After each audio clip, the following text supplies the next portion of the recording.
सम्मानित दर्शकों और YouTube के मेरे साथियों, हिंदी सिनेमा के फिल्मकारों की कला यात्रा का जब मूल्यांकन किया जाता है तो जितने भी बड़े बड़े नाम इसमें आते हैं उनकी एक लंबी फहरिस्त है, जिन्होंने अपनी प्रतिभा, मेहनत और कला के प्रति समर्पण भाव की वजह से हिंदी सिनेमा जगत को दुनिया में बुलंदी पर पहुंचाया।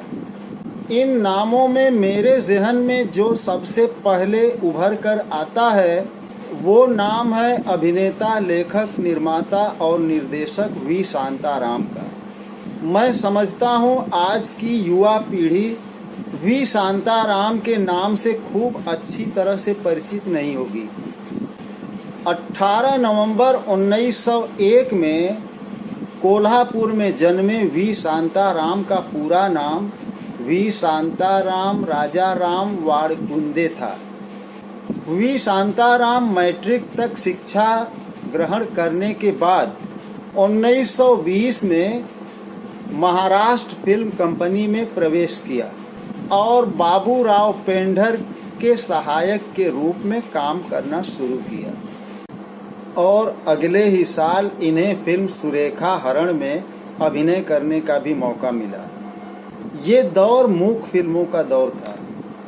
इन्होंने सन 1929 में महाराष्ट्र फिल्म कंपनी को छोड़कर प्रभात फिल्म कंपनी की स्थापना की और 1933 में प्रभात फिल्म कंपनी को कोल्हापुर से पूना स्थानांतरित कर दिए। इस फिल्म कंपनी का नाम सन 1942 में बदलकर राजकमल कला मंदिर कर दिया।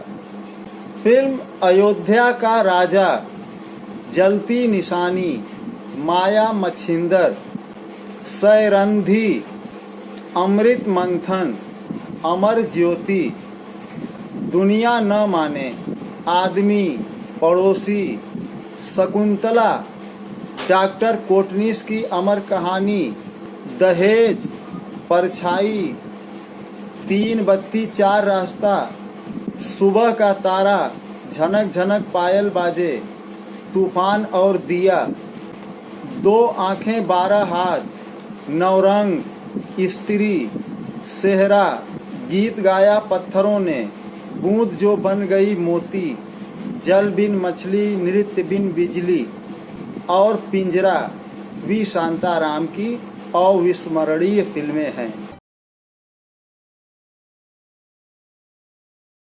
वी शांताराम ने अपनी फिल्म की कहानी के जरिए हमेशा सामाजिक बुराइयों पर चोट करके समाज को एक नई दिशा देने की कोशिश करते रहे।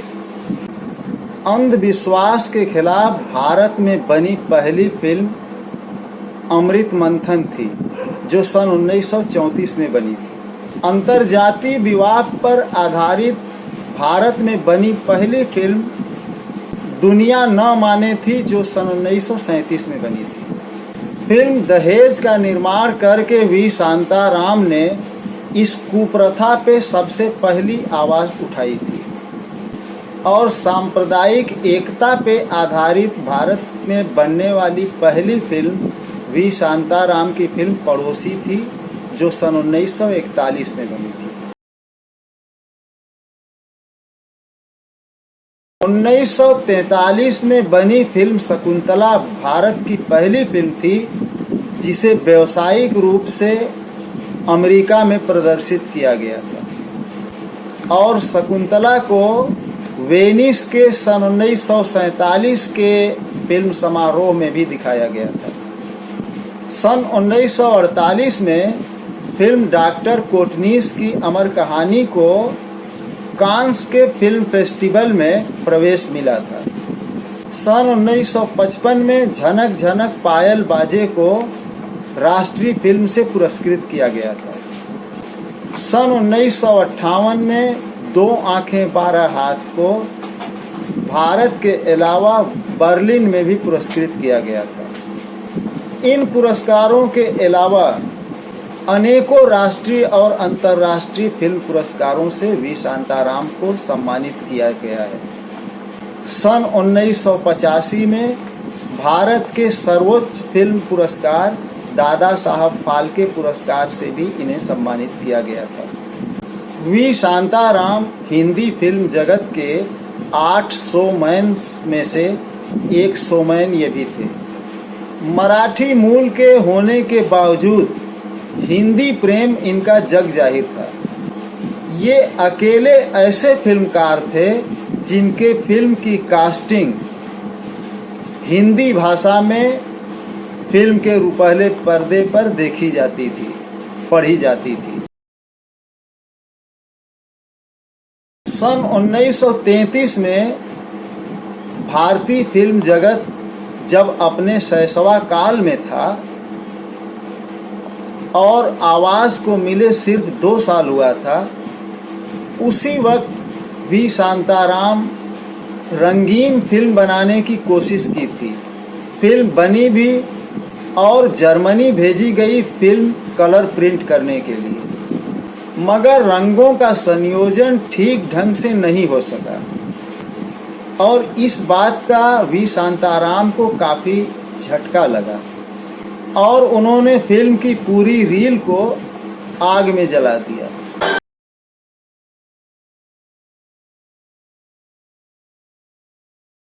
वी शांताराम की 3 शादियां हुई थीं।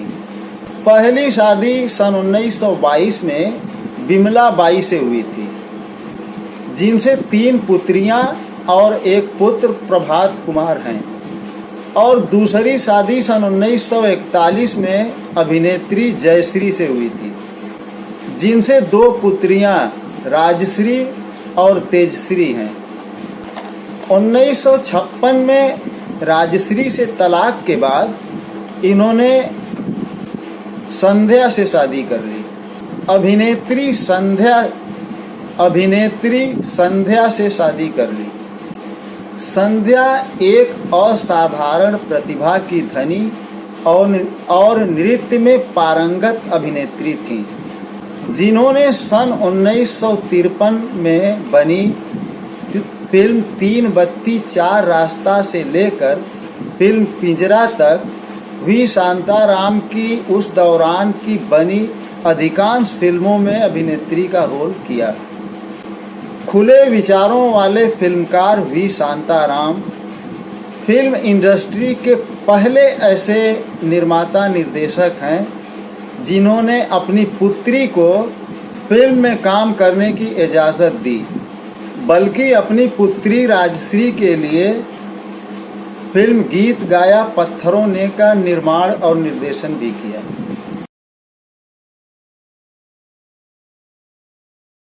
30 अक्टूबर सन 1990 को वी शांताराम साहब ने मुंबई में अपनी आखिरी सांस ली।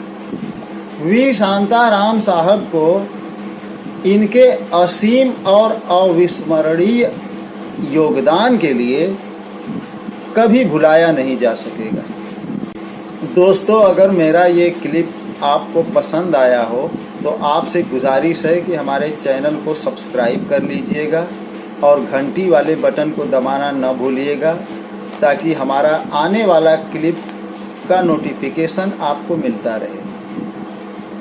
इसी के साथ मैं अपनी बात खत्म करता हूँ। जय हिंद।